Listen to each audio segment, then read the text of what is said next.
Pernah gak sih, lo ngerasa hari lo kebuang cuma karena satu alasan? Lagi gak mood. Bangun tidur gak gerak. Deadline lewat begitu aja. Kerjaan numpuk, tapi lo scroll HP 4 jam nonstop.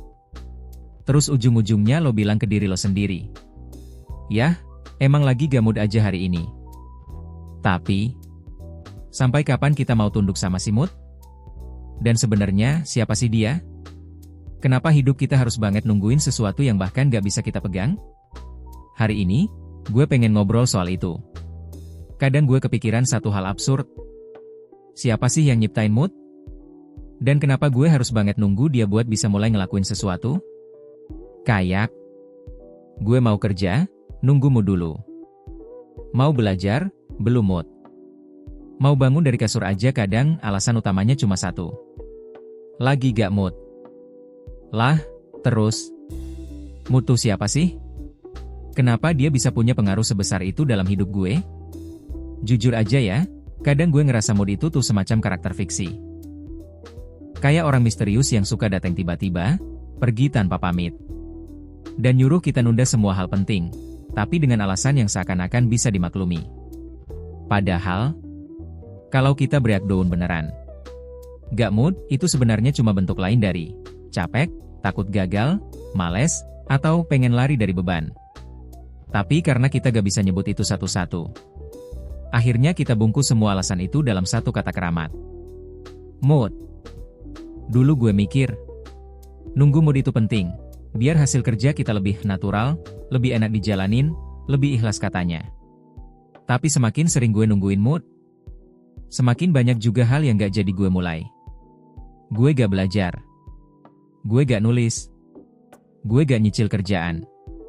Karena, nungguin sesuatu yang bahkan gak punya janji pasti. Kayak nungguin angkot yang gak lewat-lewat. Lucunya, kalau mood itu beneran jadi orang, mungkin dia tipe orang yang toksik banget. Sok misterius, gak bisa dihubungi, munculnya dadakan. Dan paling parah, dia yang nentuin kapan hidup lo bisa mulai bergerak.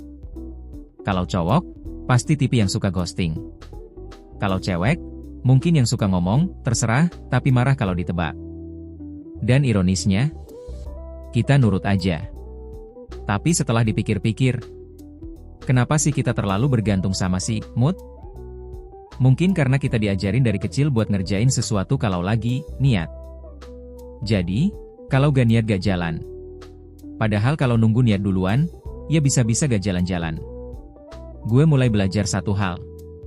Niat bisa nyusul. Mood bisa dibentuk. Tapi aksi, itu harus dimulai. Dan itu gak harus besar. Gak harus sempurna. Kadang, cukup dengan buka laptop, ngetik satu kalimat, atau sekadar duduk. Lama-lama, mood itu kayak kucing. Dia datang kalau lo duduk tenang dan buka tangan. Gue juga gak bilang mood itu jahat. Kadang kita emang butuh istirahat, butuh rehat, dan butuh waktu buat ngumpulin tenaga. Tapi kalau setiap hari nungguin mood dulu buat bisa gerak, itu bukan healing, tapi stagnan. Jadi sekarang, gue lagi belajar buat gak terlalu hormat sama mood. Kalau dia dateng, syukur. Kalau gak dateng, ya gak apa-apa, gue jalan duluan. Karena ternyata, kebebasan itu bukan soal ngikutin perasaan, tapi soal berani bertindak meski perasaan belum siap. Dan siapa tahu, si mood itu akhirnya datang. Karena lihat lo udah mulai bergerak. Kalau lo juga sering banget ngerasa, lagi gak mood. Terus jadi bingung harus mulai dari mana. Lo gak sendirian. Gue juga masih sering berantem sama si mood tiap hari. Tapi perlahan, kita bisa belajar buat jalan duluan.